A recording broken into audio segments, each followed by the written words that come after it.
Et là, vraiment, il faut écouter. Je vais juste même derrière. Dire ce que je pense de ce débat. Que j'ai écouté les uns et les autres. Je dirais, moi, l'unité africaine, enfin les États-Unis d'Afrique, certains disent que c'est une utopie, d'autres non. Tout le monde a raison, dans un sens et l'autre. Aujourd'hui, on ne doit pas parler d'État des États-Unis d'Afrique, parce qu'on est déjà unis. Je veux dire, quand j'entre dans une pièce, ici en France, où il n'y a que des blancs, s'il y a un noir, je vais facilement vers le noir. Tout simplement parce que je sens qu'on a quelque chose en commun. On n'a pas besoin de dire les États-Unis. On dit l'État d'Afrique. Si vous prenez les films, regardez les films anciens, enfin les films sur les États-Unis où ils parlent d'esclavage, très souvent dans ce lapsus, on dit c'est un Africain, il vient de l'État d'Afrique. Son État, son pays, c'est l'Afrique. Ils disent son pays, c'est l'Afrique. Ils ne disent pas son continent, c'est l'Afrique. Donc, on dit aujourd'hui Afrique, on ne sait même pas ce que c'est. On ne sait même pas d'où c'est.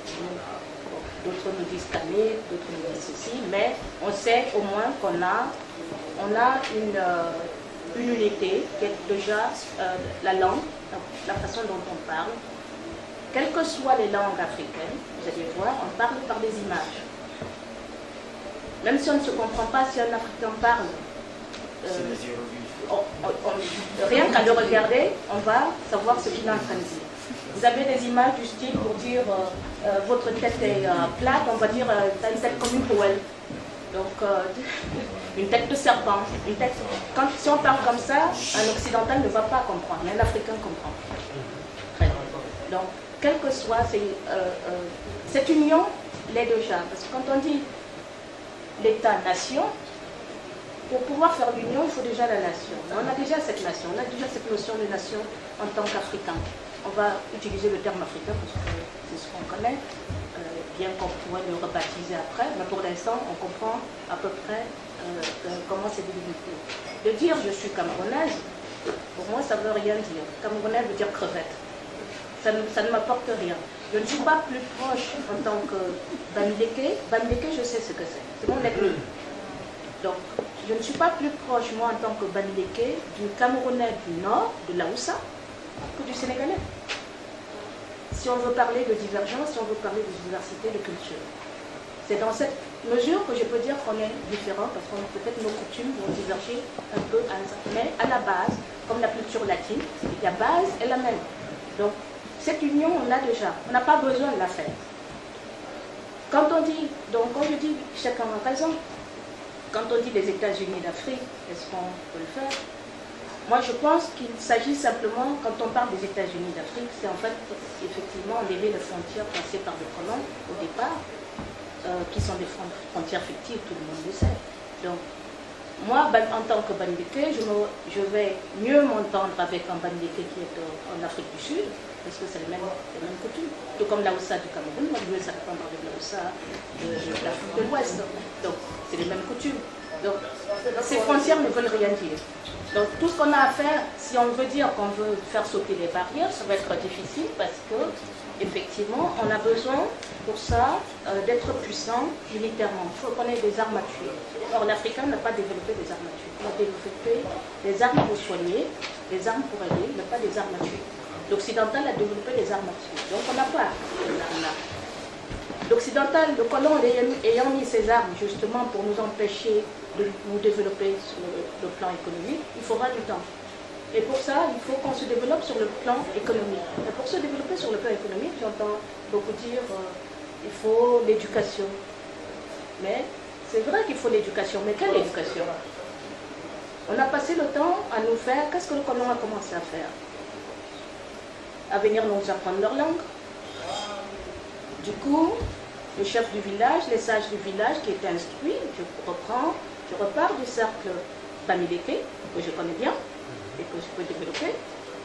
On a un régime matriarcal et nos tribus sont fondées sur des royaumes. Donc, on a un roi, les notables, les hommes libres et ce qu'on appelle les esclaves n'étant pas ce que l'homme blanc fait de l'esclave aux États-Unis. Mais l'esclave est le salarié moderne d'aujourd'hui, dans une entreprise. C'est-à-dire que l'esclave est celui qui ne possède pas de terre, donc celui qui ne possède pas d'action dans son entreprise, et qui travaille pour quelqu'un, le propriétaire terrien, comme le salarié d'aujourd'hui travaille pour une entreprise qui lui appartiendra. Donc, dans cette configuration, le roi avait donc ses notables, ses sages du village, on parlait de l'arbre de l'arbre tout à l'heure. Quand le colon est arrivé, par exemple dans la population bandiquée, un fils de roi ne peut pas être instruit, un prince, ne peut pas être instruit par quelqu'un d'une condition inférieure à lui. Donc, du coup, les enfants de roi, les princes n'allaient pas à l'école. Parce que l'école, qui savait parler la langue, c'était donc les esclaves, ou les hommes errants qui n'avaient pas de terre, qui faisaient l'éclat de blanc, donc qui étaient commis de blanc, à qui le blanc apprenait sa langue.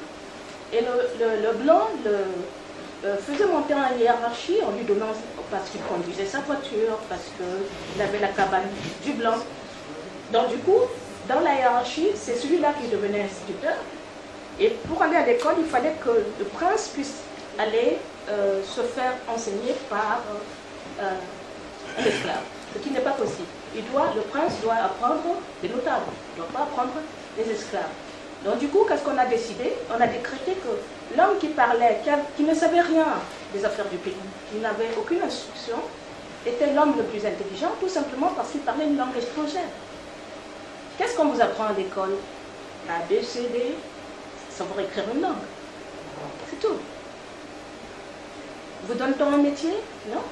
On a méprisé le tisserand, on a méprisé le forgeron, on a méprisé le guérisseur, parce que lui ne parlait pas la langue du colon.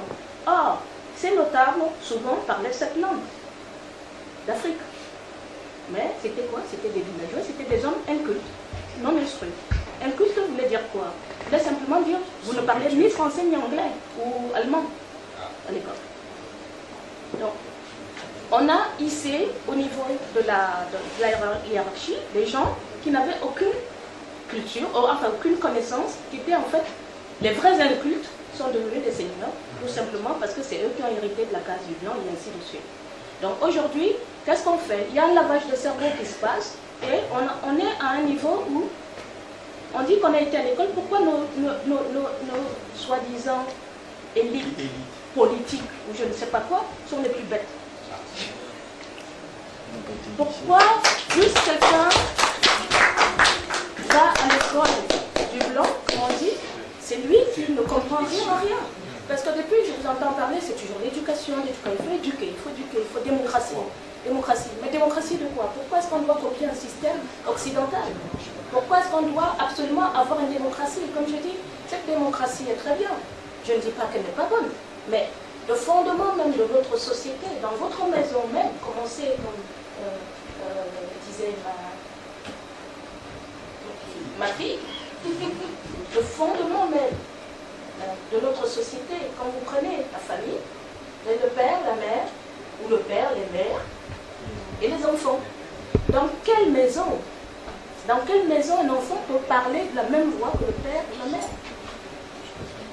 Dans quelle maison? Aujourd'hui, l'occidental, le colon vient vous tromper en vous disant, ok, moi aujourd'hui, ma fille là, elle encore c'est déjà grande, un imberbe de 16 ans doit venir dire qu'il doit diriger un pays. Qu'est-ce qu'il en sait? Il ne sait même pas encore se diriger de tout seul. Est-ce que dans votre propre maison, un enfant de 16 ans peut décider de comment la maison doit être dirigée? Mais on vient vous faire croire que la démocratie veut que c'est la parité, c'est l'égalité. Donc cet enfant de 16 ans, qui ne sait déjà pas se diriger lui-même, doit décider de la nation. Et une fois qu'on le fait, qu'est-ce qu'on dit? On dit on est des dictateurs. Parce que c'est des systèmes trompeurs. Allez, déjà, si, d'accord, on voit les Américains le faire aujourd'hui. Ils disent, ok, qu'est-ce qu'on mange aujourd'hui? L'enfant dit ce qu'il mange. Ça donne quoi? Les obèses. Ça donne les gens qu'on a pas envie, à qui on n'a pas envie de ressembler.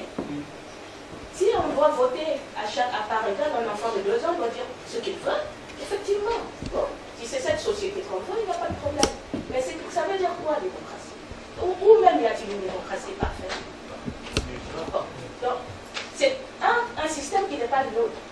Ce n'est pas un système qui est calqué sur le nôtre. Pour pouvoir faire ça, il faut que déjà dans votre propre maison, vous acceptez que votre fils, le jour où il dit papa, moi je veux sortir, je sors et je ne vais pas faire la vaisselle, vous lui dites oui, oui, mon fils, ok, tu as choisi, c'est ton droit.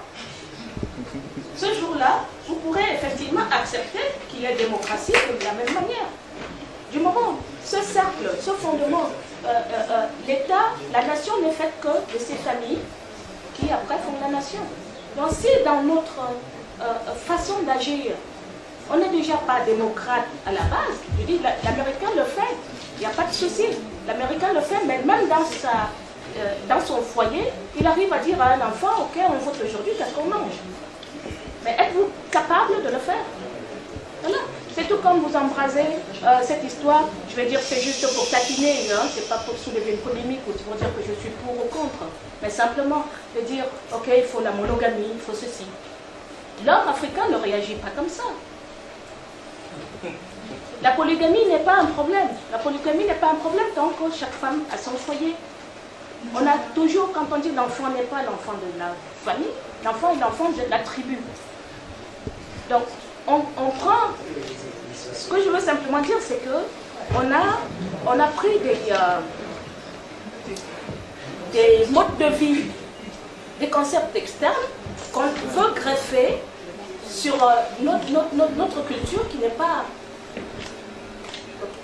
Donc, qui n'est pas bonne. Donc, juste pour dire, donc, moi, sur le problème d'État-nation, enfin des États-Unis d'Afrique, c'est possible. C'est possible, ce n'est pas une utopie, c'est possible si on recommence effectivement à aller à la base, à se connaître soi-même, à savoir qui on est, avoir d'abord notre propre langue. Par notre propre langue, nous comprendrons de quoi on parle. Aujourd'hui, on parle une langue étrangère, on ne peut pas se connaître par cette langue-là. Il y a des choses dans la langue qui ne peuvent pas être traduites. Si vous cherchez neige dans ma langue, vous ne la trouverez jamais. Je ne peux pas traduire ça. Donc, du coup, il faut absolument que l'Africain se réapproprie son histoire et c'est possible. L'histoire, elle est là. Quand on parle de développement économique, de se développer, on appelle toujours l'Africain, enfin, mendiant qui est assis sur des richesses. On en est à dire qu'on n'a pas un point économique. On a un point économique, on a une richesse. Mais simplement, tant qu'on est en train de vouloir évaluer cette richesse par rapport aux codes qui sont donnés par celui qui veut nous appauvrir, on sera toujours pauvre. Bien sûr. Les États-Unis d'Afrique